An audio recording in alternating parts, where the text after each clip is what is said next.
पिछले दिनों बिहार में छात्र आंदोलन के दौरान बिहार के सीवान जिले में पुलिस के द्वारा AK-47 से गोलियां चलाई जाती है। प्रदर्शनकारियों पर यह गोली चलाई जाती है और इस दौरान 3 छात्र के जख्मी होने की भी खबर आती है। हालांकि उसमें एक ऐसे छात्र भी हैं जो अग्निवीर की परीक्षा में उत्तीर्ण हो चुके थे। उनमें देश के प्रति जज्बा था। यह बात बिहार कांग्रेस कमेटी के प्रदेश अध्यक्ष राजेश राम ने कही। उन्होंने बताया कि गंभीर हालत से जख्मी उस छात्र से मिलने वो अस्पताल पहुंचे थे और उनके जज्बों को उन्होंने सलाम किया है। देखिए क्या कुछ कह रहे हैं राजेश राम। मैं पिछले दिनों AK-47 से जिसका गोली लगा है, वो गोली ठेहुने से पार हो करके और उनके ठेहुने से और जांघे के बीच में टूट चुकी है।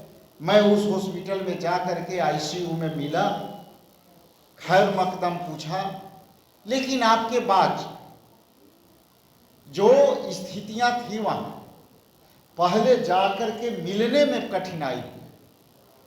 हम जनप्रतिनिधि हैं, हमारे नेता छात्रों के आवाज दे रहे हैं, जाकर जी भी आवाज दे रहे हैं।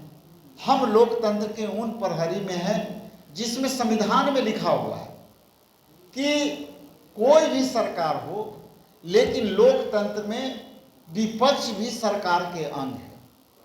यदि विपक्ष सरकार के अंग है तो जिस तरह से धज्जियां उड़ाई गई, हमारे कार्यालय पर जिस तरह से हमले हुए, ये लोकतंत्र में पहली बार ऐसा देखा गया है कि छात्रों के आवाज उठाने के बदले हमारे कार्यालय सदाकत आश्रम पर भी बीजेपी के द्वारा हमला हुआ। और आज तक हमारे तरफ से जो FIR लॉन्च करने का जो एप्लीकेशन दर्ज हुआ है, हमें आज तक उस पर जो है आवेदन दिए गए पर कोई भी FIR दर्ज नहीं हुई है। ये आपको संज्ञान में देता हूं। और जब उनसे मिला, मैं उस AK-47 के राइफल से गोली लगे हुए घायल व्यक्ति जो अनुसूचित जनजाति परिवार का है और ये वो एक देशभक्त है, जब मैं मिला तो वो भी जुनून कह रहा था कि सर मेरा जुनून नहीं मरा है, मैं अग्निवीर का आवेदन दिया हूँ, उसमें मेरी फर्स्ट प्रोसेस में मेरी नियुक्ति हुई है।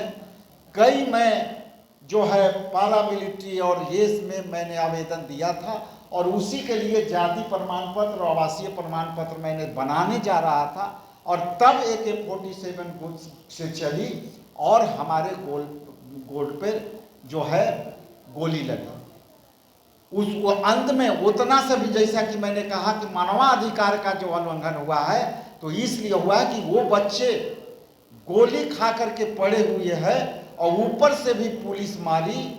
इसके बाद पानी मांगा, पानी नहीं दिया। इसके बाद वो कहा कि सर मुझे हॉस्पिटल में जब पहुंचा दीजिए, तो कहा कि इसी लंगड़े पांव से तुमको जाना है, कुदक कुदक को जाना है। और वो बच्चा ने बोला कि सर मुझे पब्लिक ने कंधा दिया, पब्लिक को भी मार के भगाया गया और मैं कुदक कुदक के एक टांग से मैं हॉस्पिटल गया।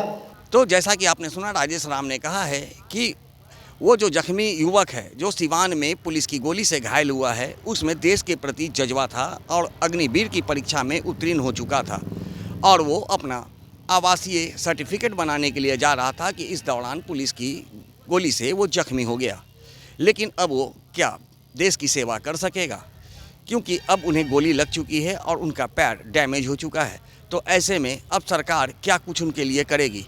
राजेश राम ने सरकार से ऐसे युवकों के लिए जो कि पुलिस की गोली से घायल हुए हैं 50 लाख रुपए की मुआवजे की मांग की है। सहयोगी आनंद के साथ Gyanand Verma, AVI nation news, Patna.